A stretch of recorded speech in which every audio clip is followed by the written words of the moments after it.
using a tool called a protractor. This is a protractor, and what it does is it measures the angles. So protractors can come in half circles like this one, or they can come in a whole circle form. Usually we use a half circle form, and you may have used these either in your grade school experiences or your middle school experiences in math. But today we're going to use the half circle form, and this is probably the tool that you'll use throughout your high school career. Let's look at how it works. Okay, if you look here, measure angles. So unless you're going to measure lines or rays or line segments, you really don't need the ruler that's most of your protractors we have in the classroom. And sometimes right above that 6-inch ruler is marks in centimeters also, which is very helpful to measure smaller units. Measure the angles are these lines here, all along here. Whether we use the inside numbers or the outside numbers depends upon which way our angle is facing and which direction. What I mean, I'm going to use this circle right here on the protractor. Outside numbers depends upon which way our angle is facing. So let me show you what I mean. I'm going to line it up to the circle that's right there on the vertex. Does anybody remember what a vertex is? Or the intersection, where it intersects point. And you're going to put the protractor on that point of the vertex and make sure the bottom line of that angle lines up perfectly with the bottom line on your protractor. So that line either equals 0 or 180, depending upon which way your angle is, which direction the angle is facing. Okay, I want to measure a right angle. Okay, or I want to measure to see if an angle is a right angle. If an angle is a right angle, it should line up perfectly with the 90-degree point right there. Anywhere else? If it goes over here, if it goes over there, that's not a right angle. 90 degrees is the only measure that is going to be the same whether you measure the inside from the inside measurements or the outside measurements. Whichever direction we're going, 90 degrees is always in the same place. Okay, now let's say I want to measure an acute angle. Acute angles are any angle that is below 90 degrees.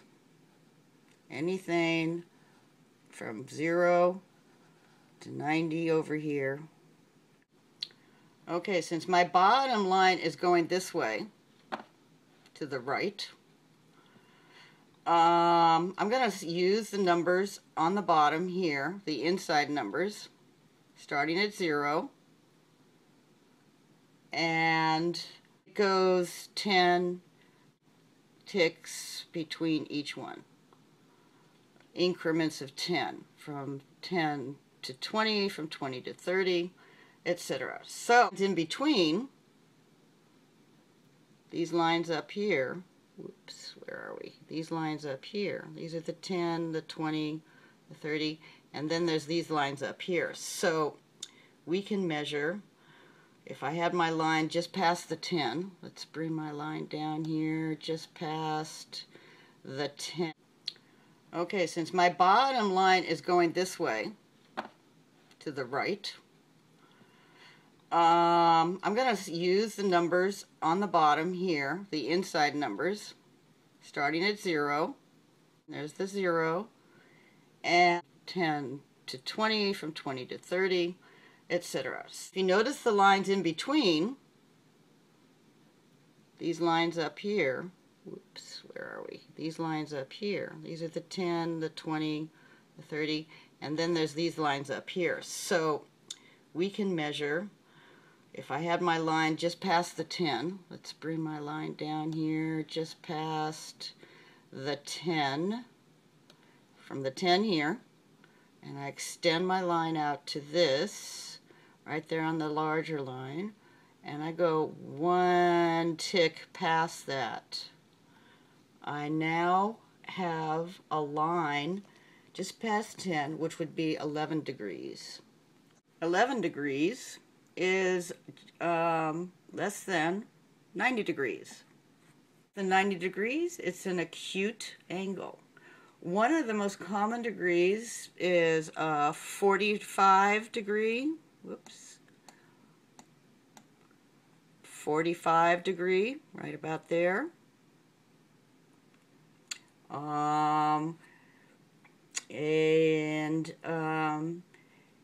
Because 45 degrees is halfway between 90 and 0. 45 degrees is about halfway.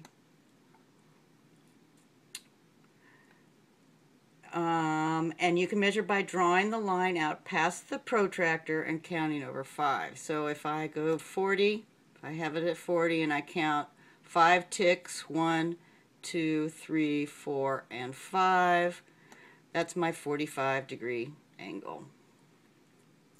And you can measure, and just after the halfway tick, so that's 45 degrees. Okay, the other most common degrees are 30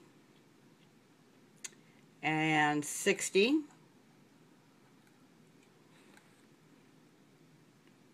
and we'll be doing a lot of measurements using those degrees, 30 and 60 degree angles. In fact, there's a combination of 30, 60, and 90 degree angles. Of course, there's always the 15, the 10, 30, etc. 60 and 90 degree angles come into play with not only angles but with triangles. In fact, there's a special kind of triangle that has that layout. It has a 30 degree, and it has a 60 degree, and it has a perfect 90 degree angle. Now an obtuse angle. Those are the angles that go beyond 90 degrees. All along here, from 90, perfectly 90, all the way to 180, and we're using the inside measurement. If we go beyond this 90 degrees, we go a little beyond 90. Here on the protractor, we can go to, let's say, 100. Or we can go to 153. Let's go to 150. Right there, and then 1, 2, 3 ticks after that would be 153 degree angle. And you can see right here, we have created, from this line here to this line here, we have created an obtuse angle. These lines are far apart from each other. So the angles larger than 90 degrees, therefore, let's try creating a 35 degree angle. Which way shall I go? This way? 35 degrees. Okay, here's the 30. Let's pull it out past the protractor and count 1, 2, 3, 4, and 5, right where that next larger tick mark is. So right there, we've created a 35 degree angle. And because the line is to the right, this line here is to the right of our protractor, I use the inside numbers right here to measure, and then I ticked off the 5 additional from the 30 here.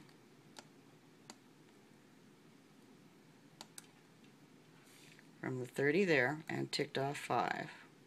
Everybody see how I did that? And that's my 35-degree angle.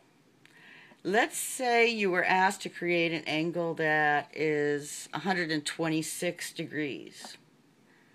So we go to 125. Here's 120. And right there in the middle of 20 and 30 should be my 125. And then one more tick would give me 126 degrees. Now we have an angle that is going the other way.